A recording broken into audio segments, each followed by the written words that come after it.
आप सभी को जय मसीह की। आप लोग सब ठीक होगे मैं विश्वास करता हूँ और मैं भी ठीक हूँ। मैं प्रभु को भी धन्यवाद देना चाहता हूँ। और मेरे प्रियो, मैं प्रार्थना करूँगा आज के संदेश के लिए, आप आज के वचन के लिए। धन्यवाद मेरे परमेश्वर पिता। मैं आज की जो बातें कुछ बताऊँगा प्रभु, आपकी इच्छा के अनुसार, आपकी मर्ज़ी के अनुसार हो खुदा। मैं आपके पवित्र आत्मा में सौंपता हूँ। मेरे यीशु सहायता मदद कर खुदा, आपके पवित्र आत्मा में देता हूँ प्रभु। मैं आदरमान महिमा गुरु आपको देते हुए दुआ प्रार्थना विनती यीशु के नाम से मांगता हूँ खुदा। आमीन आमीन आमीन। मेरे प्रियो, आज मैं तुम्हें एक ऐसा टॉपिक बताने जा रहा हूँ जो आदम और हवा ने गलती की है और जो आज हम भोग रहे हैं, उस बात में मैं आपको बताना जा रहा हूँ। जैसे कि मैं आज उदाहरण के तौर पे मैं तुम्हें बताना चाहूँगा, जैसे कि एक मालिक ने आम का पेड़ लगाया और आम के पेड़ लगाया और उसे आम लगे। और जैसे कि एक व्यक्ति ने आम के पेड़ को देखने के बाद क्या हुआ, आँखों ने देखा कि आम दिखने में कितना सुंदर और कितना अच्छा है। आँखों ने देखा लेकिन आँख तो कहीं गए नहीं। आँखों ने देखा और सोचा मन ने कि खाओ या ना खाओ। अब आँख तो गए नहीं और मन तो कोई गया नहीं। तो गए कौन? पैर, चलते हुए पैर गए पेड़ के पास। पेड़ जाने के बाद अब पैर तो कोई चढ़ सकते नहीं, पैर तो कोई तोड़ सकते नहीं। अब पैर तो कोई तोड़ सकते नहीं, तोड़ा हाथ ने, लेकिन हाथ तो कोई खा नहीं सकता। हाथ ने नहीं खाया, अब खाया मुंह ने, लेकिन मुंह ने खाया, मुंह ने के मुंह में नहीं रखा, पेट में गया। पेट में जाने के बाद पेट से भी सुबह निकल गया। मेरे प्रियो, में आज तुम्हें ऐसे बताना चाहूँगा। अब माली ने देखा और मालिक आया और देखा और पीठ का कुछ कसूर नहीं था। पीठ को मार पड़ी छड़ी से, आँखों से आंसू आया क्योंकि देखा उसी ने था। मैं तुम्हें आज बताना चाहूँगा, आँखों ने देखा था, आँखों में से आंसू आए। जैसे ही हवा ने देखा, फल सुंदर दिखाई दिया, खाने में मन भावना अच्छा दिखाई दिया। और फिर वही पाप को मिटाने के लिए यीशु मसीह कलवरी क्रूस पर चढ़ा।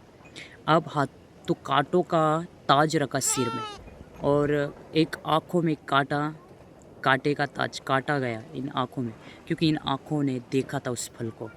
अब आँखों ने फल को देखने के बाद अब हाथों में कीले ठोके, क्योंकि हाथों ने तोड़ा था। तोड़ने के बाद पैर चलते गए थे पेड़ के पास, पैर चलते हुए गए थे, पैर को कीले ठोके, प्रभु के पैर को, यीशु के, और कलवरी क्रूस को लटकाया और एक कम 40 कोड़े का मार खाया चाबुक का पीठ पर। वो सारे पाप यीशु मसीह ने क्रूस के नीचे गाड़ दिया, अपने पाप। मेरे प्रियो, मैं तुम्हें बताना चाहता हूँ, अब सब लोग मृत्यु से डरते हैं, लेकिन मृत्यु से डरने की ज़रूरत नहीं है, क्योंकि वही यीशु मसीह जिंदा है। वो हमें मृत्यु से विजय दिलाता है। अब मैं तुम्हें बताना चाहूँगा, एक व्यक्ति ने कहा कि तू सबसे ताकतवर है, लेकिन व्यक्ति ने कहा नहीं, मुझसे भी एक ताकतवर है। कौन है? बोले मृत्यु है। अब मैं तुम्हें बताऊंगा, मृत्यु से लोग डरते हैं, आज भी डरते हैं और डर लगता है सबको, हर एक को मृत्यु से डर लगता है। लेकिन अब एक व्यक्ति आग के पास गया, आग से पूछा क्या तू सबसे ताकतवर है? आग ने बोला नहीं, सबसे ताकतवर चीज़ बोले तो लोहा है। लोहे के पास जाने के बाद लोहे से पूछा इंसान ने, क्या तू सबसे ताकतवर है क्या? लोहे ने बोला नहीं, मुझसे भी एक ताकतवर है। कौन है? बोले आग है। बोले मुझे पिघला देती है। आग से पूछने के लिए गया व्यक्ति, आग से पूछा क्या तू सबसे ताकतवर है क्या? आग ने बोला नहीं, मुझसे भी एक ताकतवर है। कौन है? बोले पानी, क्योंकि पानी आता है तो मुझे बूझना पड़ता है। अब पानी के पास जाकर पूछा एक व्यक्ति ने, क्या तू सबसे ताकतवर है क्या? उस पानी ने बोला नहीं, मुझसे भी एक ताकतवर है। कौन है? बोले बादल, नहीं सूरज से जाकर पूछा क्या तू सबसे ताकतवर है क्या? सूरज ने बोला नहीं, मुझसे भी एक ताकतवर है। कौन है? बोले बादल, क्योंकि बादल ना सूरज को क्या करता है? रोशनी नहीं गिरने देता है। अब बादल के पास जाकर पूछा क्या तू सबसे ताकतवर है क्या? बादल ने बोला नहीं, पहाड़ है। बोले मुझसे भी ताकतवर, क्योंकि मैं जाता हूँ तो मुझे हट कर जाना पड़ता है, लेकिन पहाड़ जगह से उठता नहीं। अब पहाड़ से जाकर पूछा क्या तू सबसे ताकतवर है क्या? पहाड़ ने बोला नहीं, मुझसे भी एक ताकतवर है। कौन है? बोले मनुष्य। क्यों? मनुष्य ताकतवर है। बोले अब मनुष्य से जाकर पूछा क्या तू सबसे ताकतवर है क्या? मनुष्य ने बोला नहीं, मुझसे भी एक ताकतवर है। कौन है? बोले मृत्यु। मेरे प्रियो, मृत्यु सबसे ताकतवर है। मृत्यु सबसे ताकतवर है। अब मृत्यु के पास जाकर पूछा एक व्यक्ति ने, क्या तू सबसे ताकतवर है क्या? मृत्यु ने बोला, नहीं, मुझसे भी एक ताकतवर है। कौन है? बोले, प्रभु यीशु। क्योंकि प्रभु यीशु ने मृत्यु को हरा दिया। और मेरे प्रियो, प्रभु यीशु ने मृत्यु को हरा दिया और विजय पाई है उस मृत्यु को। और मृत्यु ने कहा, नहीं, मुझे भी हराने वाला एक है। और कौन है? बोले, यीशु मसीह। क्योंकि यीशु मसीह मुर्दों में से जी उठा मेरे प्रियो। यीशु मसीह ने मुर्दों में से जी उठा है और आज भी जिंदा है। और वचन कहता है, मैं तुम्हें बताना चाहूँगा, कुरिन्थियों की बुक में लिखा है, मैं तुम्हें वचन बताना चाहूँगा। हाँ, पहला कुरिन्थियों और 15 अध्याय और 54 पद में लिखा है, और जब यह नाशवान अविनाश के पहन लोगे और यह मनोहर अमृत को पहन लोगे, तब वो वचन जो लिखा है वो पूरा हो जाएगा। जय ने मृत्यु को निगल लिया। हे मृत्यु, तेरा जय कहाँ रहा? हे मृत्यु, तेरे डंक कहाँ रही? मृत्यु का डंक पाप है और पाप का बल व्यवस्था है। मेरे प्रियो, यीशु मसीह ने पाप को हरा दिया और संसार को जीत लिया और मुर्दों में से जी उठा।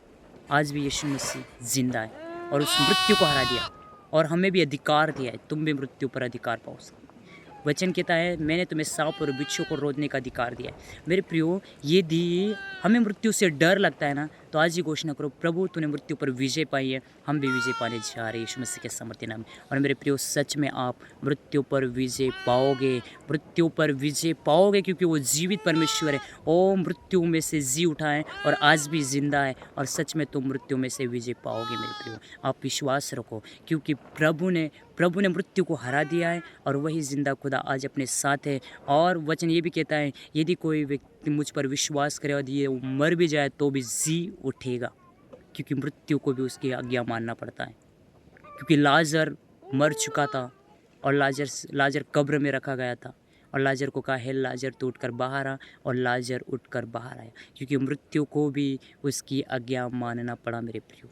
क्योंकि यीशु मसीह एक जीवित परमेश्वर है। यीशु मसीह वो सारी कायनात को बनाने वाला है, वो जिंदा है। आज तुम्हें मृत्यु, आज यदि आप सभी को मृत्यु से डर लगता है, लेकिन डरो नहीं, मृत्यु पर विजय पाने वाला यीशु मसीह, और तो हमें भी विजय देने वाला परमेश्वर है। इसलिए मेरे प्रियो, विजय यीशु मसीह है, तो डरने की कोई ज़रूरत नहीं है। मृत्यु से ना डरो, क्योंकि जीवित परमेश्वर अपने साथ है, यीशु मसीह अपने साथ है। मेरे प्रियो, प्रभु सच में वो जिंदा खुदा है। विश्वास रखो, वो तुम्हें आज़ाद करता है, वो तुम्हें छुटकारा और तुम्हें चंगाई देता है मेरे प्रियो।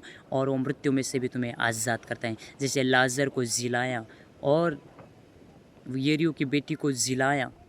मेरे प्रियो, ऐसे कई व्यक्ति को यीशु मसीह ने जिलाया मेरे प्रियो। इसलिए मृत्यु से ना डरो, प्रार्थना करो, घोषणा करो, हे मृत्यु, यीशु मसीह तुझ पर विजय पाया है, तुझे हरा दिया है। तो मेरे प्रियो, सच में परमेश्वर तुम्हें मृत्यु में से जिलाएगा मेरे प्रियो, और तुम मृत्यु से तुम्हें डर ना लगेगा।